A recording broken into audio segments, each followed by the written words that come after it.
მაგრამ დაუშვათ მოხდა ისე რომ მე გაჭირებული ვნახე და დამენანა და არ დავეხმარა. ეხლა რა ვქნა? ეგეც ხდება. მოდი ეგეც ვთქვათ, ეგ შემთხვევებიც არსებობს.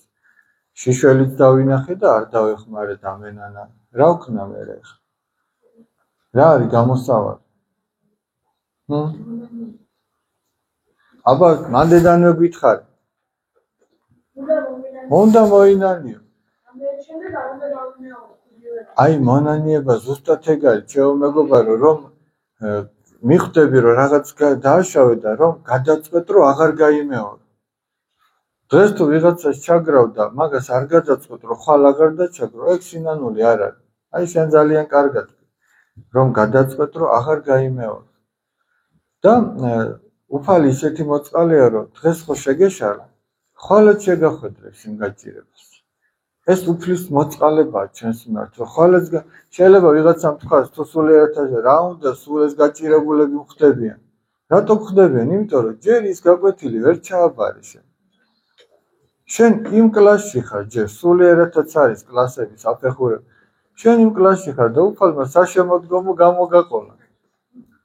აი დღეს თუ ჩააბარებ ერთხელ ორჯერ მერე სხვა კლასში გადაგიყვანს. იქ სხვა სულიერი ესე იგი გამოწვევების წინაშე დგები. მერე იქაც თუ ვერ ჩააბარებ და ნანო კიდე გამოგიცანს ისეთ რაღაცას. აი ხა სიტყვაზე ვამბობ. აი მეზობელი ყავს, რომელიც სიტყვა და ხმაურობს და გაწუხებს. შენ მოკლედ ვეღარ ითმე, რადგან კიდე სხვაგან გადახვედი. იქაც თურმე აი აქაც ეს არის. აქაც ხმაურია. ადე კიდე სხვაგან გადახვედი. იქაც ხმაური იქნება. რატო? იმიტომ რომ ეს ჩვენი გულის პრობლემაა და სადაც ახლა ყველგან იქ არის. ანუ ეს შენ უნდა გადახვიდე სხვა კლასში. ამას უნდა სულიერად მიუდგე. თუ ამას არ გააკეთებ, სად წახვიდე? ყველგან იმიტომ რომ ღმერთი მოწყალეა და არსად არ გტოვებს ამ წამლის გარეშე. ყველგან ამ წამლი ბავშვი რო დადის, ესე იგი ავათროა და წამალი რო უნდა რა დედა ეტყვის, კარგი შვილო, თუ არ გინდა, ნუ დალე. თუ რას იზავს, თუ კოზითა იმით დაძდებს წამლით, რომ ოღონდ დაალევინოს. დაძდებს და დაალევინოს. ღმერთიც ესე ადამიანს არ ტოვს და დედა, როდესაც დედა ამას აკეთებს, ეს დედის მხრიდან არის შვილის სიყვარულის გამოხატულება. ეგრე არ არის, აბა როგორ მიანებებს თავს, რომ თუ არ გინდა კარგი და დაალევინოს. თუ უყვარს დაალევინებს, რომ მოარჩინოს და ღმერთიც ესე. ჩვენ აი ესე დაგვდებს, რომ აი ოღონდაც რაღაც სიკეთე გაგიკეთო. კიდე გამოგიჩეს ამ შანსს, რომ გამოასწორო.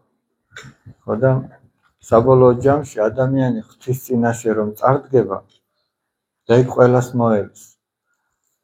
შეიგი, ვერც ერთი ადამიანი ვერ იტყვის, როგორც მინდა მამები ამბობენ, ახლა მე ჩემისას კი არ ვამბობ ამას. ვერც ერთი ადამიანი ვერ იტყვის, რომ აი უფალს აი ეს რო გაეკეთებინა ჩემთვის, მე გადავრჩებოდი. რატო ვერ იტყვის, იცით? უფალს უკვე ის გაკეთებული აქვს შენთვის. რაც შეიძლება თავში მოგივიდეს და თქვა, რომ აი ესეც რო ყოფილიყო და გაგახსენდება, რომ ეგეც იყო. ამიტომ სახარებაში როგორც წერია, უფალი რო შედის საქორწინო ნადიმზე, ერთი კაცი ზის და არაცია საქორწინო სამოსელი და დუმს. უფალი ეკითხება, რატომ არ გაცია საქორწინო სამოსელი, როგორ შემოხვედი? და ეს კაცი ხმას ვერ იღებს. იმიტომ რომ იქ ადამიანი ხმას ვერ ამოიღებს. აქ კი ჩვენ ყველას დავაჯერებთ, რომ ამიტომ, იმიტომ ესე ვაკეთებ, მაგრამ ეგრე არ არის.